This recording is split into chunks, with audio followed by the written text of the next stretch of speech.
கர்த்தரும் இரட்சகருமாயிருக்கிற இயேசு கிறிஸ்துவின் பரிசுத்தம் உள்ள நாமத்திலே உங்கள் யாவரையும் அன்போடு இந்த பரிசுத்த ஓய்வு நாளின் காலை வேளையில வாழ்த்தி வரவேற்பதில் மிகுந்த மகிழ்ச்சி அடைகிறேன். இந்த நாளின் ஆச்சரியமான சத்தியத்தை தியானிக்கும்படியான கிருபையை கர்த்தர் இந்த பரிசுத்த ஓய்வு நாளில் நமக்கு தந்ததுக்காக நான் ஆண்டவரை ஸ்தோத்திரிக்கிறேன். இந்த நாளின் சத்தியத்தை கேட்கிற ஒவ்வொரு பிள்ளைகளையும் தேவன் தாமே அபிர்வதமாக ஆசீர்வதிப்பாராக. இந்த நாளிலே மிக விசேஷ விதமாக நம்முடைய தியானத்தினுடைய தலைப்பானது உன்னை போல ஒரு தீர்க்கதரிசி என்று தலைப்பில் நாம் இந்த நாளிலே தியானிக்கும்படியாக இருக்கிறோம். கர்த்தர் தாமே நம்முடைய உள்ளங்களிலே பேசுவாராக. இந்த நாளின் சத்தியத்தை புரிந்து கொள்ளும்படியான பாக்கியத்தை தூய ஆவியானவர் நமக்கு தருவாராக. மிக பிரசித்தி பெற்ற ஒரு கார் கம்பெனி அந்த காரை வாங்குவதற்கு ஜனங்கள் ஆர்வம் காட்டுகிறார்கள். அந்த கார் ஆர்டி கார் என்று அழைக்கப்படுகிறது. ஆர்டி கார் என்று அழைக்கப்படுகிற அந்த கார் மிக பிரசித்தி பெற்ற காராக இருக்கிறது. ஒரு பிரசித்தி பெற்ற சொகுசு காராக இருக்கிறது. ஆகவே எப்படியாவது வாழ்க்கையில ஒரு முறை அந்த ஆர்டி காரை வாங்கின நலமா இருக்குமே என்று நினைக்கக்கூடியவர்கள் அநேகர் இருக்கிறார்கள். இந்த ஆர்டி கார் இவ்வளவு பிரசித்தம் பெற்றதற்கு காரணம் என்னவென்றால், அந்த ஆர்டி காருக்கு ஒரு அடையாளம் இருக்கிறது. 4 வளையங்கள் இணைந்திருப்பதாக ஒரு அடையாளம் இருக்கும். எல்லா காருக்கும் ஒரு அடையாளம் இருக்கும். அந்த ஆர்டி காருக்கு என்று ஒரு அடையாளம் என்னவென்றால், 4 வளையங்கள் இணைந்திருக்கும். ஒன்றோடு ஒன்று இணைந்திருக்கிற 4 வளையங்கள் அந்த ஆர்டி காருக்கு இருக்கும். அதுதான் அந்த காருக்கு இருக்கக்கூடிய மிக சிறப்பான அம்சம். இந்த 4 வளையங்கள் இணைந்திருக்கிறது. 4 வளையங்கள் எதை சுட்டி காட்டுகிறது என்று நீங்கள் அறிவீர்களானால் ஆச்சரியப்படுவீர்கள். இந்த ஆர்டி கார் எங்கே செய்யப்படுகிறது என்றால், ஜெர்மனி தேசத்திலே செய்யப்படுகிற பிரத்யேகமான ஒரு கார் கம்பெனி ஆர்டி கார் கம்பெனி. உலக போரின் போது ஜெர்மனி தேசம் சேதமடைந்த போது அந்த தேசத்திலே 4 மிக பிரசித்தி பெற்ற கார் கம்பெனிகள் இருந்தது. 4 பிரபலமான கம்பெனிகள் கார் கம்பெனி இருந்தது.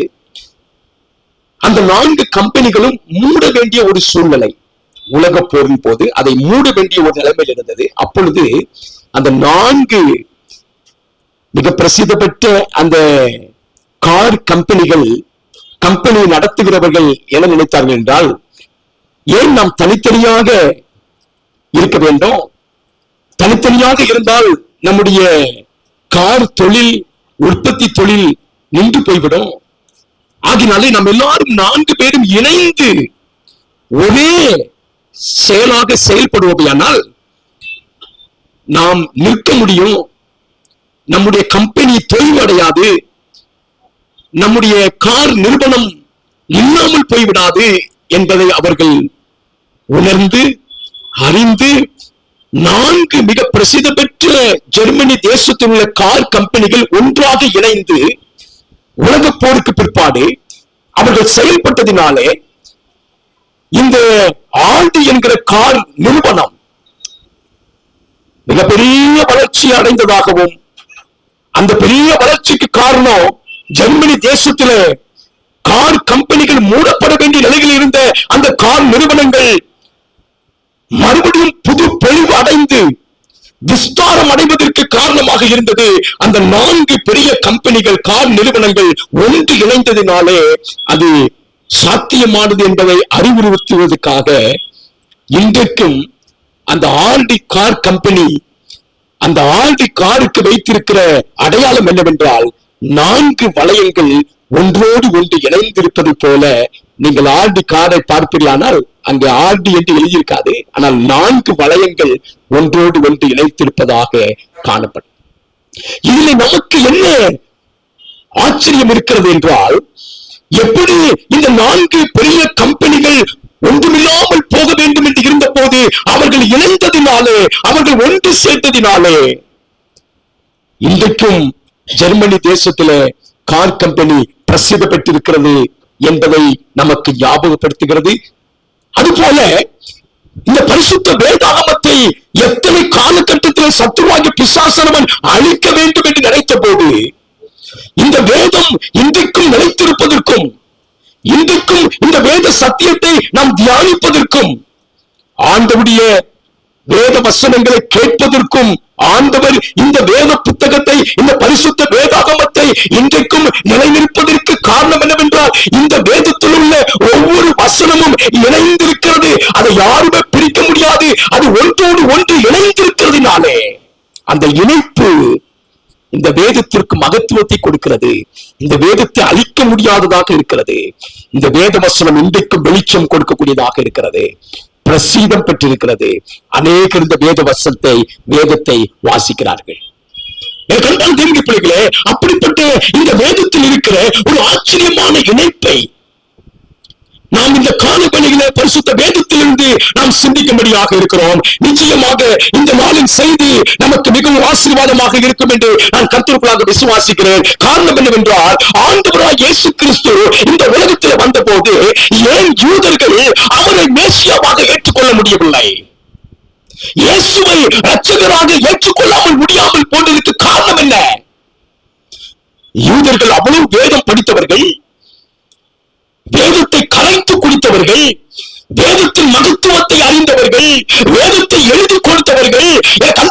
அப்படிப்பட்ட யூதர்களுக்கு முன்பாக இருக்கிறவர் மேசியா, இவர்தான் இரட்சகர், இவர்தான் இயேசு கிறிஸ்து, நம்மை மீட்கிறவர் என்பதை அவர்களுக்கு ஏன் தெரியாமல் போனது என்பதை கருத்தோடும் இந்த காலை வேளையில நாம் சிந்திக்கும்படியாக இருக்கிறோம். கர்த்தர் நம்மை ஆசீர்வதிப்பாராக. யோவான் 1ஆம் அதிகாரம் 19வது வசனத்தை நாம் வாசிப்போம். 19, 20, 21 வசனங்களை வாசிப்போம்.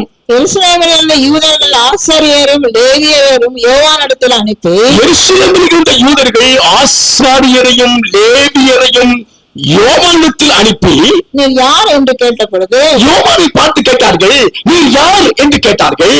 அப்பொழுது அவர்கள் பின்ன யார், நீர் எலியாவா என்று கேட்டார்கள். அதற்கு நான் அவன் அல்ல என்றான். அதற்கு யோவான் சொல்லுகிறான், நான் எலியா அல்ல என்று சொல்லுகிறான். நீ தீர்க்கதரிசியானவரா என்று கேட்டார்கள். அதற்கும் அல்ல என்றான். யூதர்கள் யோவான் சனங்களை பார்த்து 2 காரியம் கேட்டார்கள். ஒன்று, நீ எலியாவா என்று கேட்டார்கள், இல்லை என்று சொன்னார். இரண்டாவது, அவரை பார்த்து கேட்டார், நீங்க தீர்க்கதரிசியா என்று கேட்டார்கள். ஏன் யோவான் ஸ்நானகனை தீர்க்கதரிசியா என்று கேட்டார்கள்? ஏன் யோவான் ஸ்நானகனை எலியாவா என்று கேட்டார் என்று சொன்னால், யூதர்களுக்கு நன்றாக தெரியும் எலியா திரும்ப வருவார் என்பது அவர்கள் வேதத்தில் எழுதப்பட்டிருக்கிறது. ஏன் தீர்க்கதரிசியா என்று கேட்டார் என்று சொன்னால், எங்கள் மத்தியிலே யூதர்களுக்கு ஆண்டவர் ஒரு தீர்க்கதரிசி எழுப்புவார் என்பது அவர்களுடைய வேதத்தில் எழுதப்பட்டிருக்கிறது. ஆகினால்தான் அவர்கள் யோவான் ஸ்நானகனை பார்த்து கேட்டார்கள், நீர் எலியாவா என்று கேட்டார்கள், நீர் தீர்க்கதரிசியா என்று கேட்டார்கள். ஏன் எலியாவா அல்லது தீர்க்கதரிசியா என்று கேட்டதற்கு காரணம் இருக்கிறது அன்பானவர்களே. ஏனென்றால் மல்கியா 4வது அதிகாரம் 5வது வசனத்தை வாசிப்போம். இதோ கர்த்தருடைய பெரிதும் பயங்கரமான நாள் வருகிறதுக்கு முன்னே, நான் உங்களிடத்துக்கு எலியா தீர்க்கதரிசியை அனுப்புகிறேன். அவருடைய புத்தகத்தில் எழுதப்பட்டிருக்கிறது, வேதத்தில் எழுதப்பட்டிருக்கிறது, எலியா திரும்ப வருவார் என்று எழுதப்பட்டிருக்கிறது. ஆகினால யோவான் ஸ்நானகனை பார்த்தவர்கள் கேட்டார்கள், நீங்க எலியாவா என்று கேட்டார்கள். அது போலவே உபாகமம் 18வது அதிகாரம் 18வது வசனத்தை வாசிப்போம். உன்னை போலவே ஒரு தீர்க்கதரிசியை நான் அவருக்காக அவர்கள் சகோதரிலிருந்து எழும்ப பண்ணி, உன்னை போலவே ஒரு தீர்க்கதரிசியை நான் அவர்களுக்காக அவர்கள் சகோதரிலிருந்து எழும்ப பண்ணி, என் வார்த்தைகளை அவர் வாயில் அருளுவேன். நான் அவருக்கு கற்பிப்பதை எல்லாம் அவர்களுக்கு சொல்லுவேன். அவர்களுக்கு உன்னை போல என்றால் மோசேயை போலவே வேதம் சொல்லுகிறது. மோசே ஒரு பிரமாண்டமான இஸ்ரவேல் ஜனங்களை வழிநடத்தின ஒரு பெரிய தலைவர், ஒரு தீர்க்கதரிசி என்று அழைக்கப்பட்டார். எனக்கு அன்பானவர்களே, மோசேயை போல ஒரு தீர்க்கதரிசி இல்லை என்று வேதம் சொல்லுகிறது. ஆகினாலே உன்னை போலவே மோசேயை போலவே ஒரு தீர்க்கதரிசி யூதரிலிருந்து எழும்புவார். அவர் யார்? மேசியா, அவர் இயேசு கிறிஸ்து என்பதை அவர்கள் அறிவார்கள். ஆகினால்தான் அவர்கள் யோவான் ஸ்நானகனை பார்த்து கேட்டார்கள், நீ எலியாவா என்று கேட்டார்கள், இல்லை என்று சொன்னார். நீ தீர்க்கதரிசியா என்று கேட்டார்கள், இல்லை என்று சொன்னார். காரணம் என்னவென்றால், எலியா எலியா இந்த வேதத்தில் சொல்லப்பட்டிருக்கிற எலியாவும் அல்லது தீர்க்கதரிசி என்று அழைக்கப்படுகிற அவர் யார் என்றால், எனக்கு அன்பானவர்களே, அந்த யோவான் இயேசுவுக்கு வழிகாட்டியாக வந்தார். அவர் மேசியா அல்ல, யோவான் ஸ்நானகன் மேசியா அல்ல, இந்த உலகத்தை ரட்சிக்க வரவில்லை. ஆனால் இரட்சகருக்கு வழிகாட்டியாக, இரட்சகருக்கு வழியை செவைப்படுத்தும்படியாக யோவான் ஸ்நானகனை கர்த்தராகிய ஆண்டவர் முன்பதாக அனுப்பினார். ஆகவேதான் யோவான் சொன்னார், நான் எலியாவும் அல்ல தீர்க்கதரிசியும் அல்ல என்று சொன்னார். அன்பான தேவனுடைய பிள்ளைகளே, இந்த நாளிலே உன்னை போல ஒரு தீர்க்கதரிசியை உன்னுடைய ஜனத்தில் இருந்து எழும்ப பண்ணுவேன். எனக்கு அன்பான யூதர்களுக்கு நல்லா தெரியும், ஒரு தீர்க்கதரிசி எழும்புவார், அந்த தீர்க்கதரிசி எங்களுக்குள்ளே இருந்து எழும்புவார், அவர்தான் மேசியா, அவர்தான் ரட்சகர் என்பது நன்றாக தெரியும். அதை எதிர்பார்த்து கொண்டிருந்தார்கள், அதை எதிர்நோக்கி கொண்டிருந்தார்கள். அப்படிப்பட்ட அந்த யூதர்கள் ஒரு பெரிய ஏமாற்றத்தை அடைந்தார்கள். காரணம் என்னன்னா, அந்த இயேசு கிறிஸ்து முன்பாகவே இருக்கிறார், அவரும் மேசியா என்று அறிந்து கொள்ளாமல் போனார்கள். எனக்கு அன்பான தேவனுடைய பிள்ளைகளே, இந்த மோசையை குறித்து வேதம் சொல்லுகிறது. உபாகம் 34 அதிகாரம் 17 வசனத்தை வாசிப்போம். கர்த்தரை முகமுகமாய் அறிந்த மோசையை போல, கர்த்தரை முகமுகமாய் அறிந்த மோசையை போல ஒரு தீர்க்கதரிசியும் இஸ்ரவேலில் அப்புறம் எழும்பினதில்லை என்று விளங்கும். ஒரு தீர்க்கதரிசியும் அதுக்கு பிற்பாடு எழும்பினதில்லை. எவ்வளவு பெரிய தீர்க்கதரிசிங்க மோசே! இந்த மோசையை குறித்து வேதம் சொல்லுகிறது. இந்த மோசையை போல ஒருவரை ஆண்டவர் இந்த யூதரிலிருந்து எழுப்புவார். இஸ்ரவேலில் இருந்து கர்த்தர் ஒரு தீர்க்கதரிசி எழுப்புவார். அவர்தான் மேசியா, அவர்தான் இரட்சகர். மோசையை போல ஒரு பெரிய தீர்க்கதரிசியை தேவன் எழுப்புவார் என்பது இஸ்ரவேல் ஜனத்திற்கு ஒரு அடையாளம், யூதர்களுக்கு அடையாளம். அந்த அடையாளத்தையே அவர்கள் தொலைத்து விட்டார்கள், அந்த அடையாளத்தையே அவர்கள் மறந்து விட்டார்கள், அந்த அடையாளத்தை அவர்கள் அறியாமல் போனார்கள். காரணம் என்ன? இன்றைக்கு அதை குறித்துதான் நாம் சிந்திக்க போகிறோம். இன்றைக்கும் கூட இயேசு கிறிஸ்துதான் அந்த தீர்க்கதரிசி. மோசையை போல ஒரு தீர்க்கதரிசி எழுப்புவேன் என்று பரிசுத்த வேதத்தில் எழுதப்பட்டிருக்கிறது. அது இயேசுதான் என்பதை இன்றைக்கு இருக்கிற யூதர்கள் கூட ஏற்றுக்கொள்ளவில்லை. காரணம் என்ன? காரணம் என்ன? எனக்கு அன்பான தேவனுடைய பிள்ளைகளே, முதலாவதாக இந்த மோசைக்கும் இயேசு கிறிஸ்துக்குள்ள அந்த ஒற்றுமையை பாருங்க. அதுதான் வேதத்தினுடைய அழகுங்க. இந்த வேதத்திற்கு சிறப்பு என்னன்னா, இந்த வேதம் இன்றைக்கு நிலைத்து இருக்கிறது. காரணம் என்னன்னா, இந்த வேதாகமத்திலே பழைய ஏற்பாட்டில் என்ன சொல்லப்பட்டிருக்கிறதோ அது புதிய ஏற்பாட்டில் சம்பவித்துக் கொண்டிருக்கிறது. புதிய ஏற்பாட்டில் என்ன நடந்து கொண்டிருக்கிறதோ அது ஏற்கனவே பழைய ஏற்பாட்டில் சொல்லப்பட்டிருக்கிறது. அதுதான் இந்த வேதத்தில் இருக்கிற மிக அற்புதமான இணைப்பு. பிரியமானவர்களே, மிக அற்புதமான இணைப்பு. அதனாலதான் இந்த வேதத்தை யாரும் அழிக்க முடியல. இந்த வேதம் இன்றைக்கும் வெளிச்சம் கொடுத்து கொண்டிருக்கிறது. முதலாவதாக இந்த மோசையை ஆண்டவர் எப்படி தெரிந்து கொண்டார் என்று சொன்னால், இந்த மோசை எதற்காக தெரிந்து கொண்டார் என்று சொன்னால், இந்த மோசையை 400 வருஷம் இஸ்ரவேல் ஜனங்கள் அந்த எகிப்து தேசத்தில் அடிமையாக இருந்த போது அவர்களை அந்த எகிப்து தேசத்திலிருந்து விடுதலையாக்க வேண்டும் என்பதற்காகவே ஆண்டவராகிய தேவன் மோசையை எழுப்ப பண்ணினார். தீர்க்கதரிசியாக எழுப்ப பண்ணினார், பெரிய தலைவராக எழுப்ப பண்ணினார், ஆசாரியனாக எழுப்ப பண்ணினார். மோசே ஆசாரிய கூட்டம், பிரியமானவர், ஆசாரிய குடும்பத்திலிருந்து வருகிறார். லேவி குடும்பத்தில் பிறந்தவன் மோசே. ஆச்சரியமாக இல்லையா?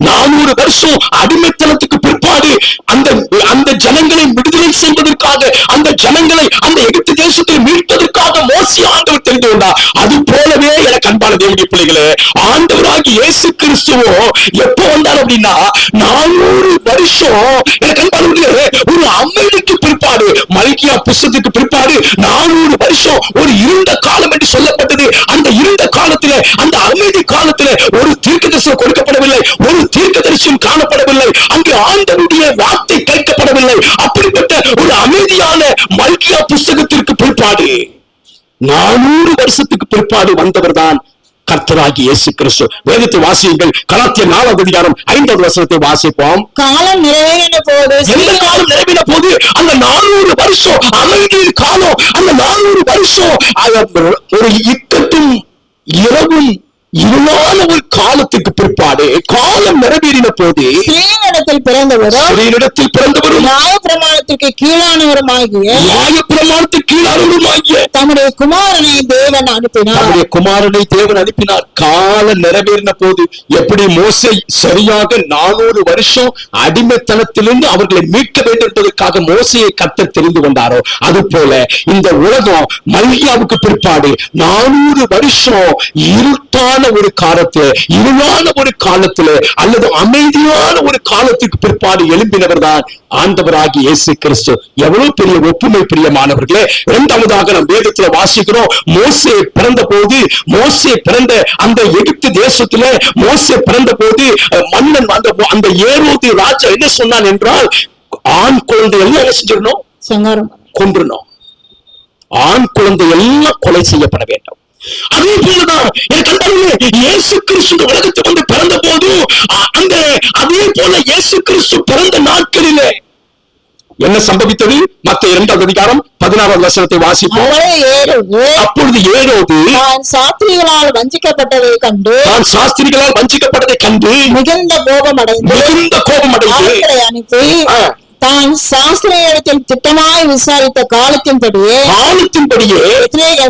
பெத்லகேமிலும் சகல எல்லைகளிலும் இருந்த 2 வயதுக்கு உட்பட்ட எல்லா ஆண் பிள்ளைகளையும் கொலை செய்தார். எப்படி மோசேயினுடைய காலத்திலே நாம் வேதத்தில் வாசிக்கிறோமே, யாத்திராம் 1:22 வாசிக்கிறது போல இயேசு கிறிஸ்து இந்த உலகத்துக்கு வந்து பிறந்த அந்த நாட்களிலும் கண்பானவர்களே எல்லா ஆண் குழந்தையும் கொலை செய்யப்பட வேண்டும் என்று சட்டம் இயற்றப்பட்டது.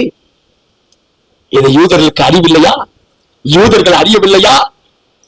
மோசேயின் காலத்திலே மோசேக்கு என்னென்னலாம் சம்பவித்ததோ, மோசேக்கு எப்படியெல்லாம் நடந்ததோ, உங்கள் மத்தியில இருந்த ஒரு தீர்க்கதரிசி மோசே, ஒரு பெரிய தீர்க்கதரிசி அழைக்கப்பட்ட மோசேக்கு என்னெல்லாம் நடந்ததோ, எப்படியெல்லாம் நடந்ததோ, அது போலவே மேசியாவாகிய இயேசு கிறிஸ்துவுக்கு நடந்ததே. அப்படி இருந்தும் ஏன் அவர்கள் அறியாமல் போனார்கள்? மூன்றாவதாக நாம் வேதத்துல வாசிக்கிறோம், இந்த மோசேயை எகிப்து தேசத்துல பிறந்த போது அந்த தாயார் அந்த குழந்தை அழகுள்ளது என்று கண்டு 3 மாதம் அந்த எகிப்து தேசத்துல அந்த குழந்தையை ஒழித்து வைத்தாள். 3 மாதம். யாத்திராம் 2:2 வாசிக்கிறோம். அது போலவே இயேசு கிறிஸ்து பிறந்த போதும் ஆண்டவராகிய இயேசு கிறிஸ்துவை அவர் எங்கே எகிப்து தேசத்துல, அதே போல எகிப்து தேசத்துல எப்படி மோசே ஒழித்து வைக்கப்பட்டாரோ அது போலவே இயேசு கிறிஸ்துவும் மறைந்திருக்க வேண்டியதாக இருந்தது. மத்தேயு 2 அதிகாரம் 13 வசனத்தை வாசிப்போம். அவர்கள் போன பின்பு கர்த்தருடைய தூதன் சொப்பனத்தில் யோசேப்புக்கு காணப்பட்டு ஏரோது பிள்ளையை கொலை செய்ய தேடுவான். அதனால் நீ எழுந்து உன் பிள்ளையையும் தாயையும் கூட்டிக் கொண்டு எகிப்துக்கு ஓடிப்போய் நான் உனக்கு சொல்லும் வரைக்கும் அங்கே இரு என்றான். எப்படி எகிப்து தேசத்திலே மோசே 3 மாதம் அந்த தாய் ஒழித்து வைத்தாலோ, அது போல இயேசு கிறிஸ்து சொல்லுகிற ஆண்டவர் சொல்லுகிற நாள் வரைக்கும் எகிப்து தேசத்தில் ஒழித்து வைக்கப்பட்டார். அவர்கள் அறியவில்லையா? யூதர்கள் எவ்வளவு தெளிவாக இருந்திருக்க வேண்டும். ஏனென்றால் உன்னை போல ஒரு தீர்க்கதரிசி எழுப்புவேன் என்று சொன்னாரே, மோசையை போல ஒரு தீர்க்கதரிசி எழுப்புவார் என்று சொல்லப்பட்ட அந்த வேத வசனத்தை அவர்கள் அறிந்திருந்தார்களே. அது அறிந்திருந்தும் அவர்கள் ஏன் அறிவில்லாமல் போனார்கள்? ஏன் அந்த ஞானம் அவர்களுக்கு இல்லாமல் போய்விட்டது? இன்றைக்கும் யூதர்கள் ஏன் அறிவில்லாமல் இருக்கிறார்கள்? எனக்கு ரொம்ப ஆச்சரியமாக இருக்கிறது. அதைத்தான் உங்களுக்கு சொல்ல வேண்டும் விரும்புகிறேன். சங்கீதம் 99வது சங்கீதத்துல வாசிக்கிறோம், மோசே ஒரு ஆசாரியன். ஆரோன் மாதிரி இல்ல, ஆரோனையும் அவருடைய குடும்பத்தினால் ஆசாரியனாக அந்த மோசே ஆண்டவருடைய சித்தப்படி, ஆண்டவருடைய அறிவுறுத்தின்படி ஆரோனையும் அவருடைய குடும்ப அவருடைய பிள்ளைகளையும் மோசே ஆசாரியராக நியமிக்கிறார். ஆனால் அதற்கு முன்னதாகவே மோசே ஒரு ஆசாரியராக இருக்கிறார். எங்கே வாசிக்கிறோம்? சங்கீதம் 99:6 வாசியுங்கள். அவருடைய ஆசாரியரில் மோசேயும் ஆரோனும், அவருடைய ஆசாரியரில், தேவனுடைய ஆசாரியரில் மோசேயும் ஆரோனும், அவர் நாமத்தை பற்றி கூப்பிடுகிறவர்களில் சாமுவேலும் கர்த்தரை நோக்கி கூப்பிட்டார்கள். அவர் அவருக்கு மறு உத்தரவு அருளினார். ஆசாரியர்களே மோசேயினுடைய பேரும் அங்கே வந்திருப்பதை நாம் வாசிக்கிறோம். ஆண்டவராகிய இயேசு கிறிஸ்துவும் ஆரோனுடைய வம்சத்திலிருந்து மோசே இயேசு கிறிஸ்து தீர்க்கதரிசியாக அல்லது ஆசாரியனாக வரவில்லை.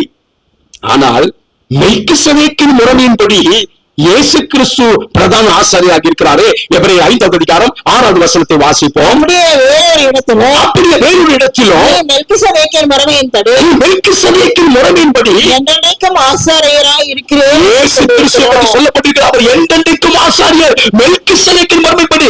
எப்படி மோசே ஆரோனுடைய வம்சத்தின்படி அல்லாமல் அவர் ஒரு ஆசாரியராக இருந்தாரோ, அது போலவே இயேசு கிறிஸ்துவும் ஆரோனுடைய குடும்பத்தில் வரவில்லை. ஆனால் மெல்கிசேதேக்கின் முறைமையின்படி பிரதான ஆசாரியராக இயேசு கிறிஸ்து இருக்கிறாரே. ஏன் இந்த ஞானம் யூதர்களுக்கு தெரியவில்லை?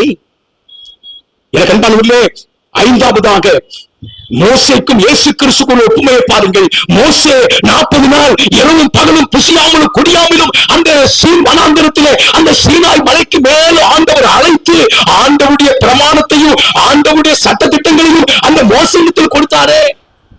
இந்த இயேசு கிறிஸ்துவும் 40 நாள் புசியாமலும் குடியாமலும் வனாந்தரத்திலே அவர் ஞானஸ்தானம் எடுத்ததுக்கு பிற்பாடு ஆவியானவரால் அனுப்பப்பட்டாரே. யாத்திரா 34வது அதிகாரம் 28வது வசனத்திலே மோசேயை குறித்து நாம் வாசிக்கிறோம். இரவும் பகலும் 40 நாள் கர்த்தரோடு கூட இருந்தால் 10 கட்டளைகளை அவர் உடன்படிக்கையும் வார்த்தைகளையும் பலகைகளை எழுதி அதை மோசே தம்முடைய பிள்ளைகளுக்கு கொண்டு வந்தார் என்று வாசிக்கிறோமே. அது போல மத்தேயு சுவிசேஷம் 4வது அதிகாரம் 2வது வசனத்தில் வாசிக்கிறோம். அவர் இரவும் பகலும் 40 நாள்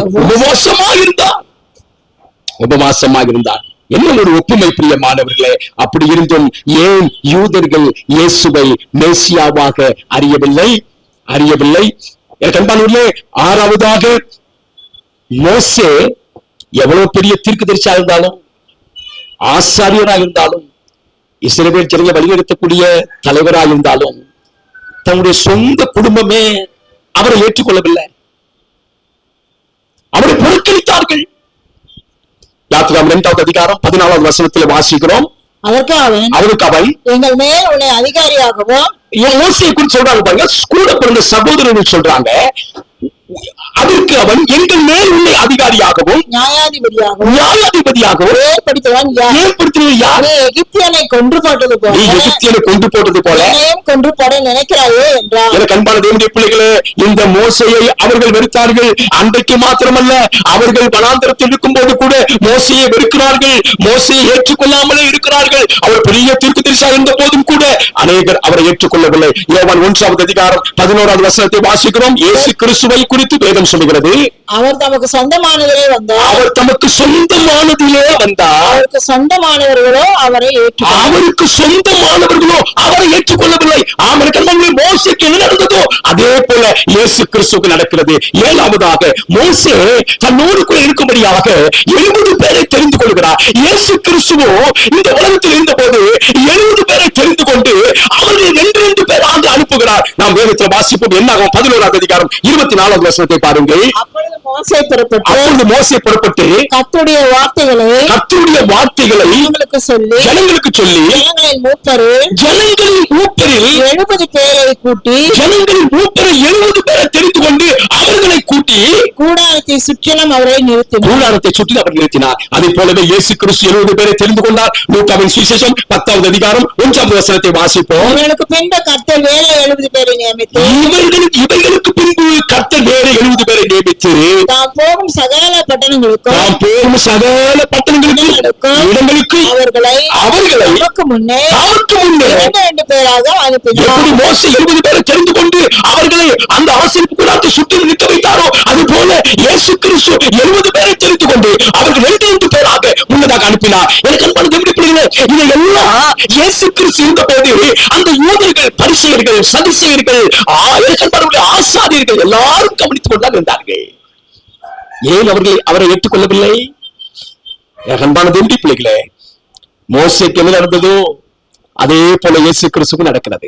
ஆச்சரியத்திலும் ஆச்சரியம். 8வதாக மோசே சர்ப்பத்தின் மேல் ஆண்டவர் மோசேக்கு அதிகாரம் கொடுத்தார். சர்ப்பத்தினுடைய வாளை பிடித்து தூக்கினார். பிரியமானவர்களே, சர்ப்பத்தின் மேல் அதிகாரம் கிடைத்தவர் முதலாவதாக பரிசுத்த வேதாகமத்தில் மோசேயை குறித்து சொல்லுகிறது. யாத்திரா 4வது அதிகாரம் 4வது வசனத்தை பாருங்கள். அப்பொழுது கர்த்தர் மோசேயை நோக்கி, உன் கையை நீட்டி வாளை பிடி என்றார். அந்த சர்ப்பத்தின் வாளை பிடி என்றார். அவன் தன் தன் கையை நீட்டி மோசே தன் கையை நீட்டி அதை பிடித்த போது அது அவன் கையிலே கோல் ஆயிற்று. எவ்வளவு பெரிய அதிகாரம், எவ்வளவு பெரிய வல்லமை! சர்ப்பம் கோலாக மாறுகிறது. பிரியமானவர்களே, சர்ப்பத்தினுடைய அதிகாரம் உடைந்து போகிறது. இயேசு கிறிஸ்துவும் சர்ப்பத்தை அவர் மேற்கொள்ளுகிறார். மத்தேயு 4வது அதிகாரம், எனக்கு அன்பானவர்களே, அவர் உபவாசமாக இருந்த போது 40 நாள் புசியாமலும் குடியாமலும் இருந்த போது சர்ப்பமானது இயேசுவை வஞ்சிக்கும்படியாக அங்க வந்த போது கர்த்தர் அதிகாரம் உள்ளவராக இருக்கிறார். எப்படி அதிகாரம் உள்ளவராக இருந்தால் பாருங்க, மத்தேயு 4:10 வாசிப்போம். அப்பொழுது இயேசு அப்பாலே போ சாத்தானே, தேவனாகிய கர்த்தரை பணிந்து கொண்டு ஒருவருக்கே ஆராதனை செய்வாயாக என்று இருக்கிறது என்றார். சர்ப்பத்திற்கு மேல் அதிகாரம் இயேசு கிறிஸ்துவுக்கு, மோசேக்கு எப்படியோ அதே போல இயேசு கிறிஸ்துவுக்கும் சம்பவிக்கிறது. எனக்கு அன்பான நீங்கள் மிக மிக துல்லியமாய் கவனித்துக் கொண்டு வாருங்கள். ஆச்சரியமா இருக்கிறது. 9வதாக, மோசே கொஞ்ச காலம் தன் மாமனாருடைய அந்த ஆடுகளை மேய்க்கிறவனாக, ஒரு மேய்ப்பனாக 40 வருஷம் இருக்கிறார். 40 வருஷம் அவன் எகிப்து தேசத்திலே இருக்கிறார். 40 வருஷம் அவன் மாமனாருடைய வீட்டில் ஆடுகளை மேய்க்கிறார். 40 வருஷம் இஸ்ரவேல் ஜனங்களை வழிநடத்தி சென்றார். அந்த 40 வருஷம் அவன் மேய்ப்பனாக இருந்தார். தன் மாமனாருடைய ஆடுகளை மேய்க்கிறவனாக இருந்தார். எனக்கு அன்பானவர்களே, அது போலவே இயேசு கிறிஸ்து தன்னை குறித்து சொல்லுகிறார், நானே நல்ல மேய்ப்பன் என்று சொல்லுகிறார். பிள்ளைகளே, அவர் சொன்ன வார்த்தைகளையாவது கேட்டு அவர்கள் புரிந்திருக்க வேண்டாமா? பிரியமானவர்களே, யூதர்கள் ஒருவரும் இயேசுவை மேசியாவாக அறியவில்லை. இயேசுவை தன்னிலிருந்து வந்த ஒரு தீர்க்கதரிசியாக அவர்கள் யாரும் அறியவில்லை. காரணம் என்னவென்றால், இன்றைக்கு நீங்கள் அறிந்து கொள்ளப் போகிறீர்கள். மிக மிக கவனமாக நீங்கள் கவனித்து வரும்படியாக உங்களை அன்போடு கேட்டுக் கொள்கிறேன். மோசே ஆடு மேய்க்கிற ஒரு மேய்ப்பனாக இருந்தார். இயேசு கிறிஸ்து நானே நல்ல மேய்ப்பன் என்று சொல்லியிருக்கிறார். இந்த ஒரு காரியத்தை உங்களுக்கு ரொம்ப விளக்கி சொல்ல வேண்டும். அதனால் மோசேக்கு இயேசு கிறிஸ்துவுக்கும் 50க்கும் மேற்பட்ட சம்பந்தங்கள் இருக்கிறது. நான் எல்லாவற்றையும் சொல்ல முடியாது. ஆகவே ரொம்ப முக்கியமான காரியத்தை பற்றி சொல்லுகிறேன். எப்படி மோசே முதலாவதாக தனக்கு மனைவியாக வேண்டும் என்றவர்களை ஒரு கிணத்தண்டையில சந்திக்கிறார். இயேசு கிறிஸ்துவும் சமாரிய பெண்ணை கிணத்தண்டையில சந்திக்கிறார். ஆச்சரியத்திலும் ஆச்சரியம் என கண்பான தெரிந்து பிள்ளைகளே, அற்புதமாக இல்லையா? ஆண்டவருடைய வேதம் எவ்வளவு ஆச்சரியம் என்பதை நீங்கள் கவனித்து பாருங்கள். ஏன் தீர்க்கதரிசியாக என்று யோவான் ஸ்நானனை பற்றி கேட்டார்கள். எங்களுக்குள்ள ஒரு தீர்க்கதரிசி எழும்புவார் என்று அவர்களுக்கு ஞானம் இருந்தது. எங்களுக்குள்ளே ஒரு தீர்க்கதரிசி எழும்பி எங்களை மீட்பார், எங்களை விடுதலையாக்குவார், எங்களை ரட்சிப்பார் என்று அவர்களுக்கு தெரிந்தது. ஆனால் இயேசு கிறிஸ்து தான் அந்த தீர்க்கதரிசி என்பதை அவர்கள் கண்டுகொள்ளாமல் போனதுக்கு காரணம் என்ன? 10வதாக, மோசே இஸ்ரவேல் ஜனங்கள் பசியாக இருந்த போது ஆகாரம் வேண்டும் என்று கேட்ட பொழுது இரவிலே ஆகாரத்தை ஆயத்தப்படுத்தினான் மோசே. வானத்திலிருந்து அப்பம், மன்னா அவர்களுக்கு இரவிலே கிடைச்சது. வாசியுங்கள். என்னாக 11வது அதிகாரம் 9வது வசனத்தை வாசிப்போம். இரவிலே பாளையத்தின் மேல் பனி பெய்யும் மன்னாவும், இரவிலே பாளையத்தின் மேல் பனி பெய்யும் போது மன்னாவும் அதன் மேல் விழும். மன்னா அது மேல விழும். பனி எப்படி இரவுல பெய்யுமோ அது அந்த இரவுல பனி பெய்யும் போது மன்னாவும் விழும். காலையில அதிகாலை என்ன செய்யணும்? அவங்க சேகரித்துக் கொள்ளணும். இப்ப இயேசு கிறிஸ்து 5 அப்பத்தையும் 2 மீனையும் கொண்டு 5000 பேருக்கு எப்போது அவர் கொடுத்தார் என்றால், சாயங்காலம் ஆன போது, இரவு ஆன போது ஆண்டவராய் இயேசு கிறிஸ்து 5 அப்பத்தையும் 2 மீனையும் 5000 பேர் கொடுக்கிறார். மத்தேயு சுவிசேஷம் 14வது அதிகாரம் 15வது வசனத்திலே வாசிக்கிறோம். 11வதாக, மோசேயை அந்த இஸ்ரவேல் ஜனங்கள், அவருடைய சகோதரர்கள் அவரை கல்லெறிய பார்த்தார்கள். யாத்திராகமம் 17வது அதிகாரம் 7வது வசனத்தை வாசிப்போம். 4வது வசனம். மோசே கர்த்தரை நோக்கி கூப்பிட்டு, இந்த ஜனங்களுக்கு நான் என்ன செய்வேன்? இவர்கள் என்மேல் கல்லெறிய பார்க்கிறார்களே என்றார். எப்படி மோசே சொன்னாரோ அதே போல இயேசு கிறிஸ்து சொல்றாரு. இயேசு கிறிஸ்து மேலேயும் கல்லெறிய பார்த்தார்கள். எங்கே வாசிக்கிறோம்? யோவான் 10வது அதிகாரம் 31வது வசனத்தை வாசிப்போம். அப்பொழுது யூதர்கள் மறுபடியும் அவர் மேல் கல்லெறியும்படி கல்லுகளை எடுத்துக்கொண்டார்கள். மோசேக்கு என்ன சம்பவித்ததோ, மோசேக்கு என்ன நடந்ததோ அதே போல மேசியாவாகிய இயேசு கிறிஸ்து நடந்தது. இயேசு கிறிஸ்து சம்பந்தமா இயேசு கிறிஸ்துவுக்கு சம்பவித்தது. ஆனால் யூதர்கள் அறியவில்லையே. காரணம் என்ன? 12வதாக, அநேக அற்புதங்களை மோசே செய்தார். எகிப்து தேசத்தில் இருந்த போது மோசே மாதிரி அற்புதம் யாரும் செய்யலங்க. அவ்வளவு பெரிய பெரிய அற்புதங்களை எல்லாம் மோசே செய்தார். எகிப்து தேசத்துல மாத்திரமல்ல, அந்த இஸ்ரவேல் ஜனங்களை வழிநடத்தி போகும்போது கூட அவ்வளவு அற்புதங்கள் மோசே மூலமாக கர்த்தர் செயல்படுத்தினார். அது போலவே இயேசு கிறிஸ்து இந்த உலகத்தில் வந்தபோது, நான் அந்த மோசையை போல ஒரு தீர்க்கதரிசி, மோசே எப்படி இருந்தாலும் அதே போலதான் நான் இருக்கிறேன் என்பதை காட்டுவதற்காக எண்ணற்ற அற்புதங்களை செய்தார். அவர் செய்த அற்புதங்களை எழுதுவதற்கு வேதத்தில் இடமில்லை என்று சொல்லக்கூடிய அளவுக்கு அற்புதங்களை செய்தார். அது போலவே மோசேயும் செய்திருக்கிறார். யாத்திராகமம் 11:9 வாசிப்போம். கர்த்தர் மோசேயை நோக்கி எகிப்து தேசத்தில் என் அற்புதங்கள் அநேகமாகும்படிக்கு பார்வோன் உங்களுக்கு செவி கொடுக்க மாட்டான் என்று சொல்லியிருந்தார். அநேக அற்புதங்களை மோசே மூலமாக கர்த்தர் செய்தார். அது போலவே இயேசு கிறிஸ்துவும் அநேக அற்புதங்களை அவர் செய்தார். அவர் செய்த அற்புதங்கள் ஏராளம் ஏராளம் ஏராளம் ஏராளம் என கண்பானவர்களே, அவ்வளவு அற்புதங்களை செய்தார். யோவான் 11:47 அவர் செய்த அற்புதங்கள் ஏராளம் என்பதை குறித்து வேதம் சொல்லு. 13ஆவதாக ஆண்டவராகிய இயேசு கிறிஸ்துவுக்கும் மோசேக்கும் உள்ள மிகப்பெரிய, இப்ப ரொம்ப கவனமா கவனிக்கணும், ஏன்னா கடைசி சம்பவத்துக்கு வந்துட்டோம். என் கண்பானவர்களே, அவர் பிறக்கும் போது, மோசே பிறக்கும் போது, இயேசு கிறிஸ்து பிறக்கும் போது, மோசே வளரும் போது, இயேசு கிறிஸ்து வளரும் போது, மோசேயுடைய ஊழியம், இயேசு கிறிஸ்துடைய ஊழியம். இப்ப கடைசியாக மோசே எப்படி மரித்தாரு, இயேசு கிறிஸ்து எப்படி மரித்தாரு, மோசே எங்க மரித்தாரு, இயேசு எங்க மரித்தாரு, மோசே எப்படி மரித்து அடக்கம் பண்ணப்பட்டாரு, இயேசு எப்படி மரித்து அடக்கம் பண்ணப்பட்டாரு, இயேசு மரிக்கும் போது அவர் என்ன சொன்னாரு, மோசே மரிக்கும் போது என்ன சொன்னாரு. எனக்கு அன்பான தேவனுடைய பிள்ளைகளே, இவ்வளவு ஆச்சரியமான வெளிச்சத்தை இந்த வேதம் கொண்டிருக்க, அதையெல்லாம் யூதர்கள் படித்தும் அறிந்தும் இருக்க, உன்னை போல ஒரு தீர்க்கதரிசியை, மோசையை போல ஒரு தீர்க்கதரிசியை எழுப்ப பண்ணுவேன் என்று சொன்ன அந்த மேசியாவை ஏன் அவர்கள் கண்டுகொள்ளவில்லை? அன்பான தேவனுடைய பிள்ளைகளே, இயேசு கிறிஸ்து புறம்பே அவர் பாடுபட்டார். மோசே என்ன செய்தார்? அவருக்கும் புறம்பே தான் பாடு இருந்தது. யாத்திராகமம் 33:7 வாசிப்போம். மோசே கூடாரத்தை பெயர்த்து அதை பாளையத்துக்கு புறம்பே தூரத்திலே போட்டு, பாளையத்திற்கு புறம்பே தூரத்திலே போட்டு அதற்கு ஆசரிப்பு கூடாரம் என்று பெயரிட்டார். அதற்கு ஆசரிப்பு கூடாரம் என்று பெயரிட்டார். கர்த்தரை தேடும் யாவரும் பாளையத்துக்கு புறம்பான ஆசரிப்பு கூடாரத்துக்கு போவார்கள். பிரியமானவர்களே, பலி செலுத்தாம எங்க போகணும்னா புறம்பே போகணும். அங்கதான் ஆசரிப்பு கூடாரம் இருந்தது. இயேசு கிறிஸ்து எங்க அடிக்கப்பட்டார்? புறம்பே அவர் அடிக்கப்பட்டார். எங்க வாசிக்கிறோம்? எபிரேயர் 13:12 வாசிப்போம்.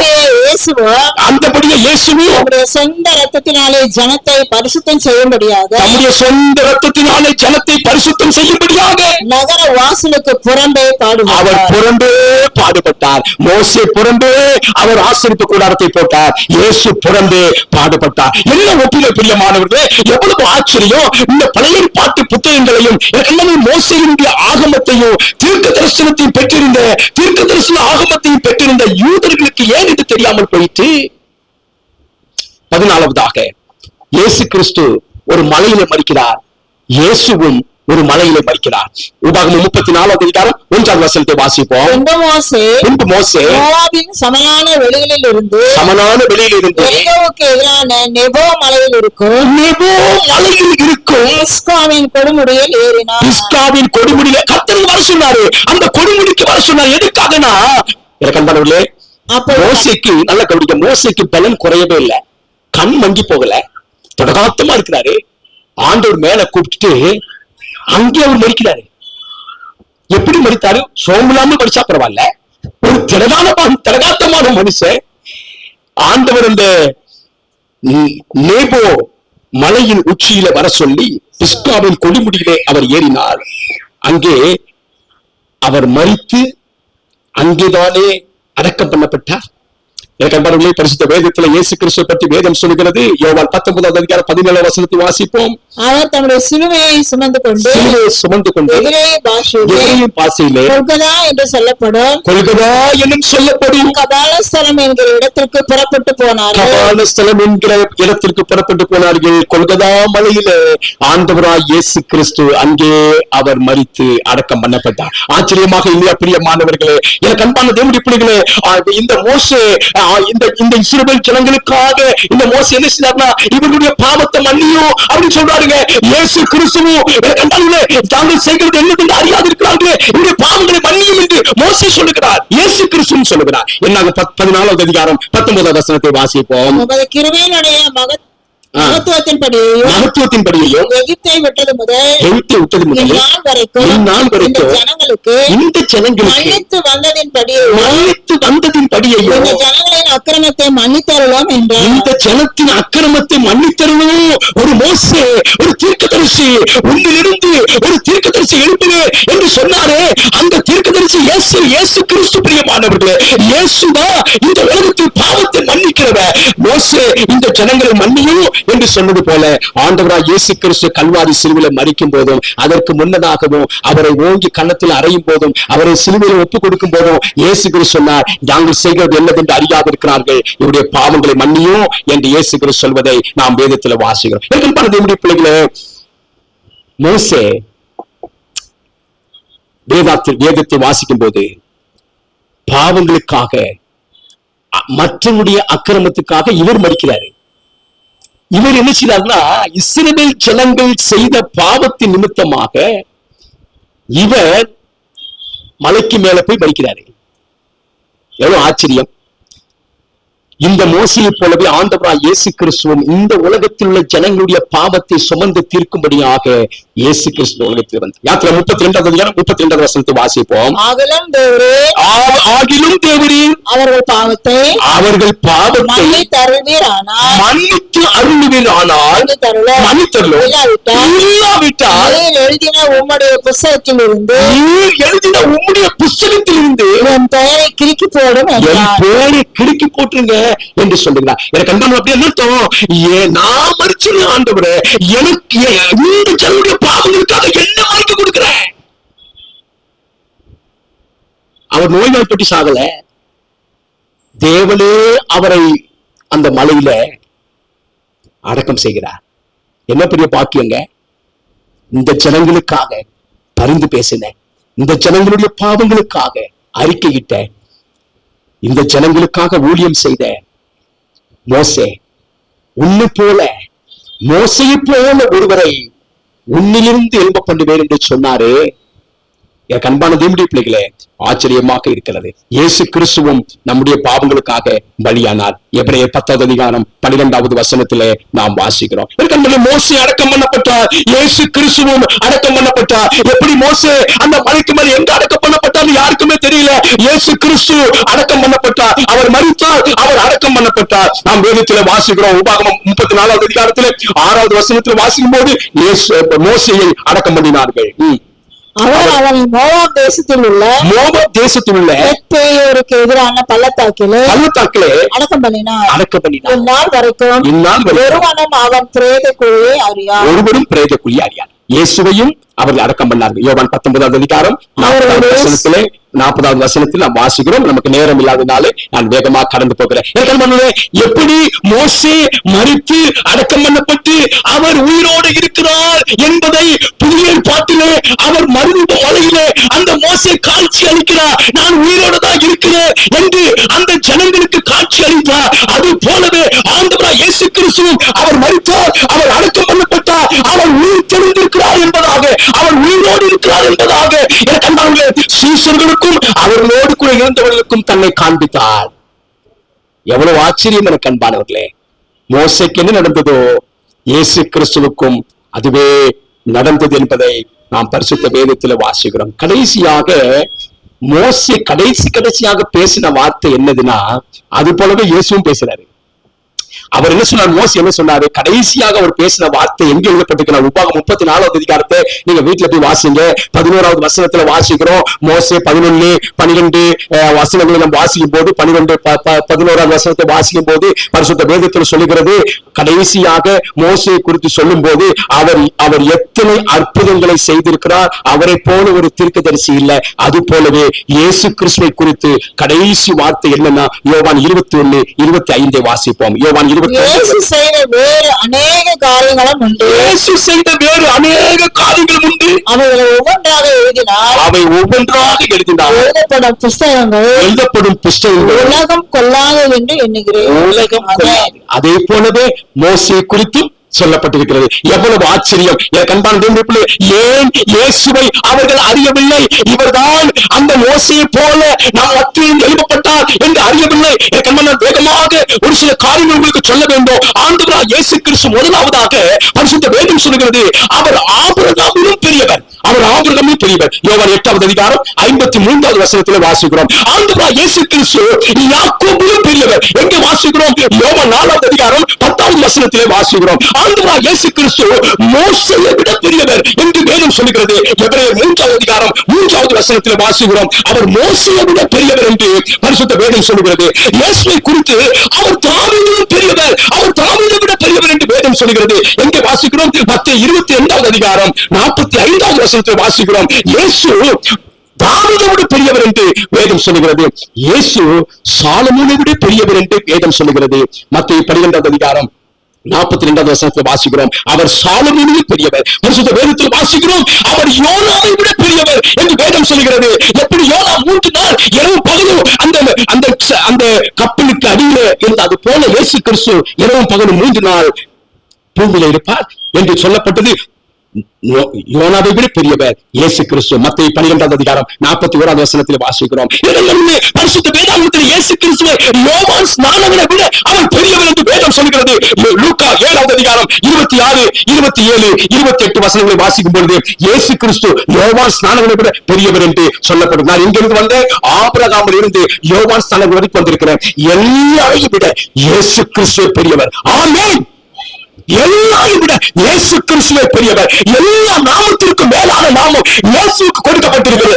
அப்படிப்பட்ட இயேசுவை ஏன் யூதர்கள் அறியவில்லை? எனக்கு அன்பான தேவனுடைய பிள்ளைகளே, ஆலயத்திலும் பெரியவர் இயேசு கிறிஸ்து. யூதர்களுக்கு ஆலயம் தான் ரொம்ப முக்கியம். முதல்ல முன்னோர்கள் ஆபிரகாம், ஈசாக்கு, யாக்கோபு, அப்புறம் ஆலயம். வேதம் சொல்லுகிறது இயேசு ஆலயத்தை விட பெரியவர். மத்தேயு சுவிசேஷம் 12வது அதிகாரம் 6வது வசனத்திலே நாம் வேதத்தில் வாசிக்கிறோம், அவர் ஆலயத்தை விட பெரியவர் என்று வேதம் சொல்லுகிறது. எனக்கு அன்பான தேவனுடைய பிள்ளைகளே, எல்லா நாமத்திற்கும் மேலான நாமம் இயேசுவின் நாமம். இயேசுவின் நாமம். இந்த இயேசுவை ஏன் யூதர்கள் அறியவில்லை? இந்த இயேசுவை ஏன் யூதர்கள் ஏற்றுக்கொள்ளவில்லை? வேகமாக ஓடுகின்ற வசனத்தை மாத்த நான் வாசித்து முடிக்கிறேன்.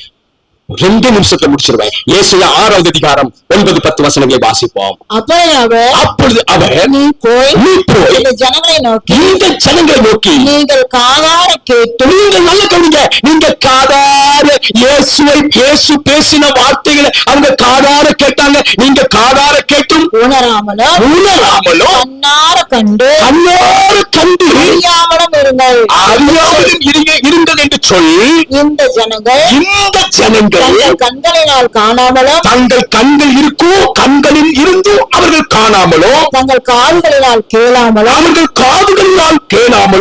இருதயத்தினால் உணர்ந்து குணப்படாமலும், நான் அவர்களை ஆரோக்கியமாக்காமலும் இருக்க, நீ அவர்கள் இருதயத்தை கொழுதாக்கி, அவர்கள் காதுகளை மந்தப்படுத்தி, அவர்கள் கண்களை மூடி போடு என்றார். கண்பானவர்களே, இதுதான் இயேசு கிறிஸ்துவின் நாட்களில் நடந்தது. அதை முன்னதாகவே ஏசியா தீர்க்கதரிசி சொல்லிட்டார். இப்படித்தான் இந்த ஜனங்கள் இருப்பார்கள். அவர்கள் கண் இருந்தும் காணாமலும், காது இருந்தும் அவர்கள் கேட்காதவர்களும், அவர்கள் இருதயம் உணர்வு இல்லாதவர்களுமா இருப்பார்கள். அப்படி அவர்களை ஆக்கி போட்டு என்று கர்த்தர் சொல்லுகிறார். ஆச்சரியமாக இல்லையா? அது போலவே மத்தேயு சுவிசேஷம் 13வது அதிகாரத்தை திருப்பிக் கொள்ளுங்கள். அங்கே ஏசியா தீர்க்கதரிசி சொன்ன காரியம் இங்கே நிறைவேறுகிறது. மத்தேயு சுவிசேஷம் 13வது அதிகாரத்தில் நாம் வாசிக்கிறோம், இயேசு கிறிஸ்து ஏன் உவமைகளாலே பேசினார் என்றால், அந்த ஜனங்கள் அவர்கள் கண்டும் காணாமலும் காது இருந்தும் கேளாதவர்களும் இருக்கிறபடினாலே, உணர்வு அடையாமல் இருக்கிறபடினாலே, அவர்களுக்கு தெரியக்கூடாது என்பதற்காக இயேசு கிறிஸ்து உவமைகளாலவே அவர்களோடு பேசினார். மத்தேயு சுவிசேஷம் 13வது அதிகாரம் 10, 11, 12 ஆகிய வசனங்களிலே நாம் தெளிவாக வாசிக்கிறோம். எனக்கு நேரம் இல்லாதனாலே நான் வேகமாக கடந்து செல்கிறேன். எனக்கு அன்பான பிள்ளைகளே, யோவான் 12வது அதிகாரத்தை திருப்பிக் கொள்வீர்களானால், மோசே போல இயேசு கிறிஸ்து அநேக அற்புதங்களை செய்தார். ஆனாலும் அவர்கள் அவரை விசுவாசிக்கவில்லை. காரணம் என்ன? யோவான் 12வது அதிகாரம் 37வது வசனத்தை அவர் வாசிப்போம். இத்தனை அற்புதங்களை அவர்களுக்கு முன்பாக செய்திருந்தார். அவர் இத்தனை அற்புதங்களை அவர்களுக்கு முன்பாக செய்திருந்தோம். அவர்கள் அவரை விசுவாசிக்கவில்லை. அவர்கள் இயேசுவை மேசியாவாக, இரட்சகராக, மீட்பராக சொந்த ஜனமே விசுவாசிக்கல. ஏன்? அவ்வளவு அற்புதம் செய்தாரு. மோசேயோடு பெரியவர் இங்க இருக்கிறாரு.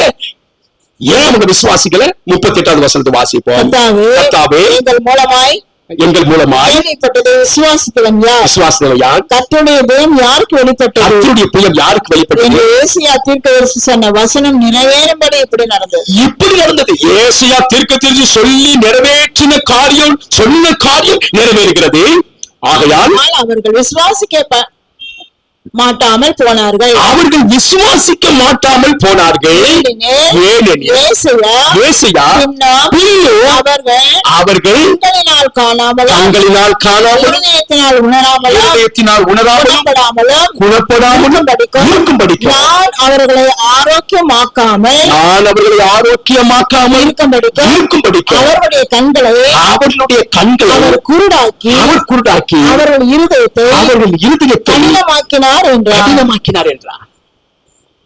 எதுக்காக தெரியுமா? இந்த சுவிசேஷம் புறஜாதி ஜனத்துக்கு போக வேண்டும் என்பதற்காக, இந்த இயேசு கிறிஸ்துவை புறஜாதி ஜனங்கள் ஏற்றுக்கொள்ள வேண்டும் என்பதற்காக. இயேசு கிறிஸ்து இருந்த காலத்திலே அந்த யூதர் ஒரு ஜன கூட்டத்தை ஆண்டவர் கண்ணு கூடாகவும் காதுகள் செவிடாகவும் உணர்வில்லாமலும் போகும்படியாக, இதெல்லாம் ஏற்கனவே சொன்ன காரியம் நிறைவேறி கொண்டிருக்கிறது. என்ன ஆச்சரியம் எனக்கு அன்பான தேவனுடைய பிள்ளைகளே, என்ன ஆச்சரியம்! இந்த நாளிலே எனக்கு அன்பானவர்களே, இந்த ஆண்டவராய் இயேசு கிறிஸ்து எவ்வளவு பெரியவர்! இவரை போல ஒரு பெரியவர் ஒருவருமே இல்லை. இந்த இயேசுவை நம்முடைய வாழ்க்கையில நாம் அணிந்து கொள்வோமையானார், நம்முடைய வாழ்க்கை நாம் தெரிந்து கொள்வோமையானார், இன்றைக்கு கண்ணார கண்ட ஆண்டவருடைய பிள்ளைகள், இன்றைக்கு ஆண்டவருடைய வார்த்தையை காதார கேட்டு கர்த்தருடைய பிள்ளைகள் உணர்வடைந்து இயேசுவே மெய்யான தெய்வம் என்று சொல்வோமையானார் மீட்கப்படுவோம், ரட்சிக்கப்படுவோம். கர்த்தர் தாமே உங்களை ஆசீர்வதிப்பாராக. God bless